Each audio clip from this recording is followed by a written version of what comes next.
No one's going to argue that food and water aren't like the most important things to survive with, but if you live in Canada where I live, northern United States, fire is probably pretty high up on the list. Well, the sad reality is that if you don't get a fire, especially in the middle of the wintertime here within your first night, you may end up dying of hypothermia. I mean, that's a sad reality. If you know, your clothes aren't warm enough, you're gonna end up dead. Food and water are the least of your problems at this point here. Getting a fire started is gonna be very important. And I thought, okay, if there's a viral outbreak, an apocalypse, or if you live in fantasy world like I do, you know, a zombie outbreak happens and you've gotta leave, well, what happened if, you know, it was in the middle of winter here? You know what I mean? Like if I had to do that and I've never used a flint and steel before, how easy or hard is it?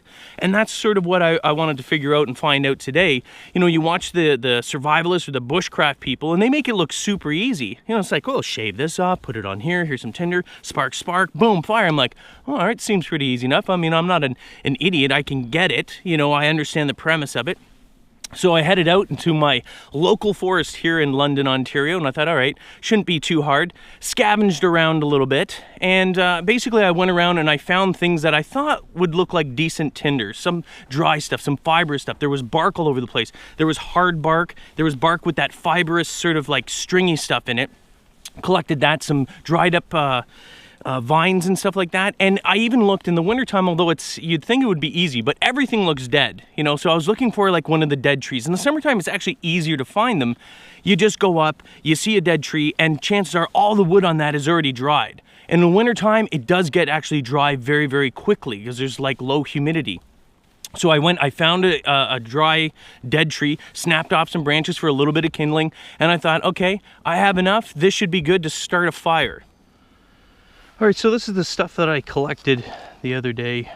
We got some I found this bark here, kind of like stringy looking, you know, so fibrous, and obviously, you know, without being an expert, just using common sense, this seems to be like, you know, half decent. And if you look at this too, I don't know if this, oh no, it's soaked.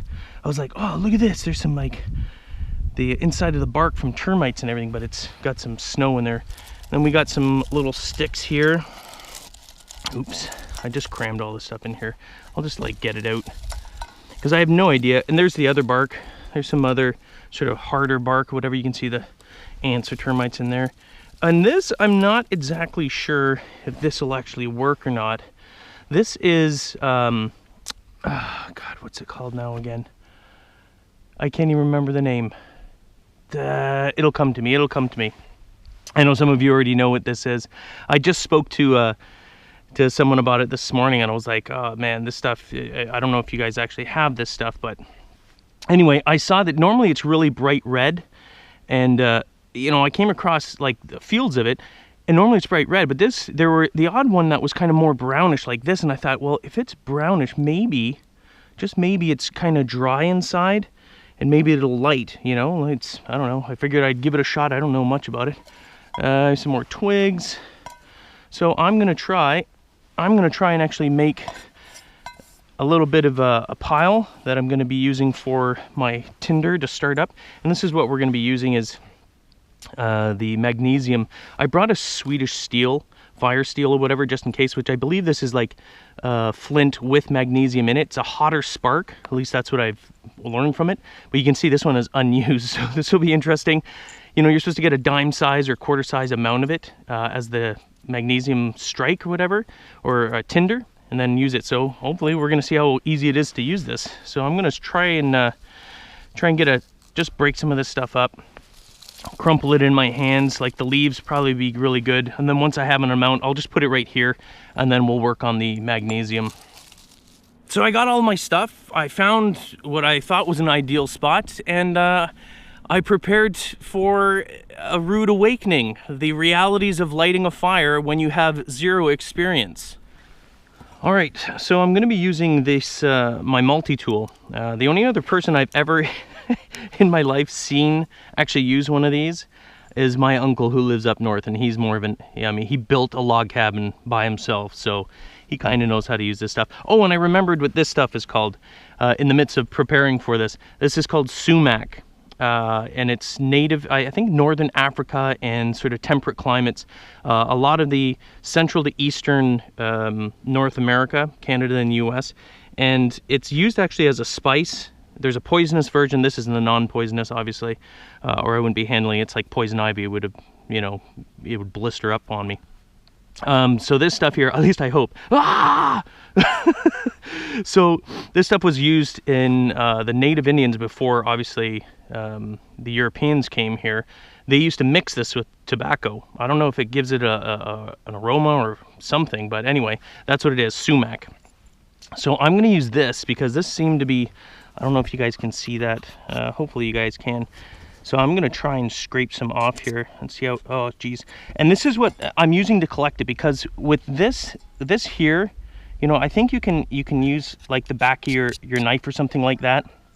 But this, if it's windy out, it's not really windy out now, so I don't really need to use it, but this will help. I mean, it's good for collecting your tinder. It's your, you know, your steel cup that you'd bring along with you anyway. It's good in the pack. At least that's what I'm going to be using. I'm hoping it's good. Boil some water in it, multi-use, and then hold your scraping so that they don't blow all over the place. So that's what I'm going to be trying to do anyway. So let's oh yeah, so most of them are flying around everywhere. Oh, there's getting some curls. All right, I'll keep doing this, and then once I think I have about a dime size amount, we'll start the test. This is actually a lot harder than I suspected. It's just, this is so sharp, I've never used it. I'm actually scared of scraping my hand. I don't know if I should be on the side there or what. Anyway, let's try it. Keep going. Come on. All right, I got enough there. It actually, my hand cramped up. Obviously, I'm not used to it. So hopefully you guys can see that in there. It's about a dime, about a dime size amount. It's yeah, I don't even know. I don't know if that's too much, too little. I mean, if you guys are experts with this, you know, by all means, give us tips. That's what the show's about. It's like the average person, like, is, without any knowledge, is this the right amount? Well, we'll find out. Maybe it'll burn my eyebrows out. Yes, I know I put this in plastic. I was just scared for recording purposes that all my tinder would blow away. So let's get that out. I was actually holding my my other fire starting stuff here. All right, so I'm going to just put that right here. Put that little nest of tinder that I had here. And hopefully that works. Hopefully you guys can see that too. So I'm gonna get this stuff in my hand. Ugh. There we go. All right, oh, look at that, it's shiny, so pretty. So this stuff should burn very easily. Let's put it in there, put the rest in there. Now, I mean, obviously I've got this Swedish steel here, which should work, but since we're testing this out, I'm gonna test the striker on this using the same thing here. And hopefully I don't knock this all over the place. Come on. Just need one of those sparks to hit. Oh, Jesus. All right, I'm gonna switch it up. My thought actually when I was coming out here was, should I be combining something like this with this? A lot of people swear by these fire steels. And like I said, a lot of them, I'm not sure if this one is, but a lot of them are flint mixed with magnesium. So the spark ends up being hotter, but see if we can get that. Jesus.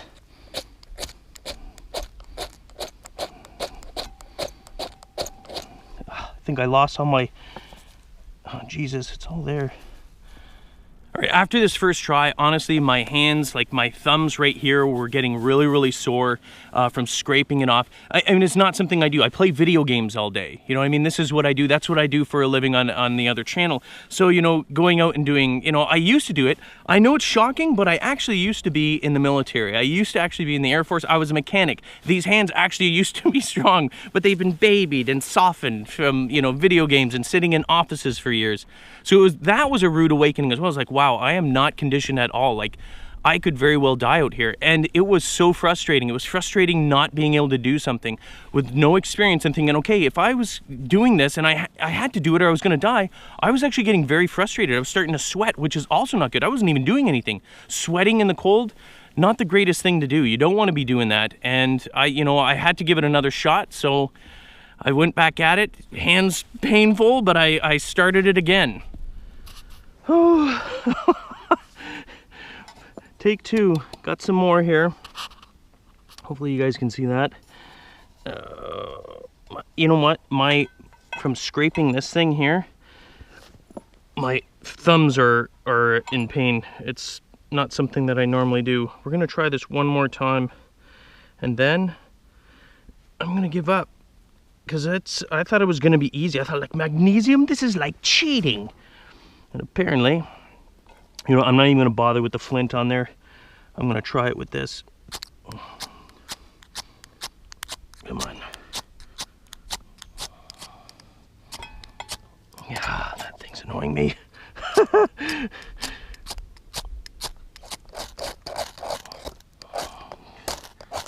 Come on, you.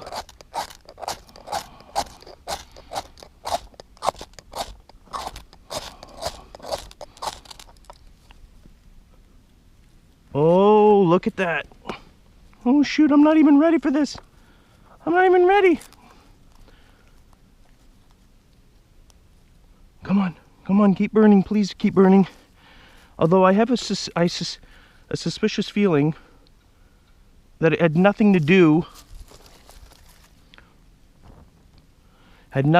with the magnesium, unfortunately.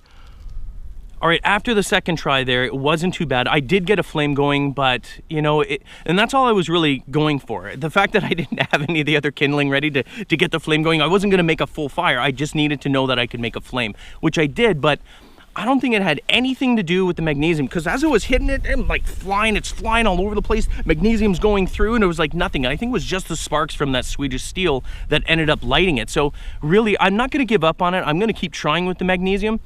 But the reality for me is that this takes practice. It's not something that, if something happened, horrible happened, God forbid, if it actually did, a lot of us would struggle unless you had a Bic lighter, which of course every person with a bug out bag or an inch bag. And if you don't know what inch bag means, I'm never coming home. Bug out is for like 72 hours. The flood comes in, you got to survive, have enough food, rations, that sort of stuff. Inch bag is like, I'm getting out of here. Kind of like the concept that we're going for as well on Can We Survive? So, I tried it out and I thought, okay, let's just see what happens. And, I know this beard looks like it could light a fire by itself, but it's an illusion. It's my manly beard, and it's probably the only manly thing about me, evidently with my little girly hands.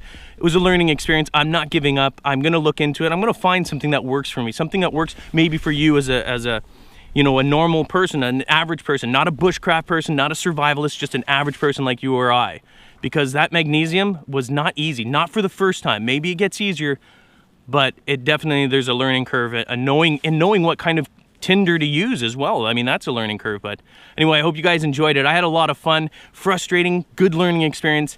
Oh, wilderness, I'm not done with you. I'm coming back out, and I'm gonna be starting fires, even with the magnesium. I'm gonna get it done. I'm gonna learn. So if you have any tips, if you're a survivalist, if you're a bushcraft person, by all means, follow us on Twitter, give us tips, leave them in the comments below for the average person watching this, as well as myself. I love to get tips. I want to learn this because I failed miserably.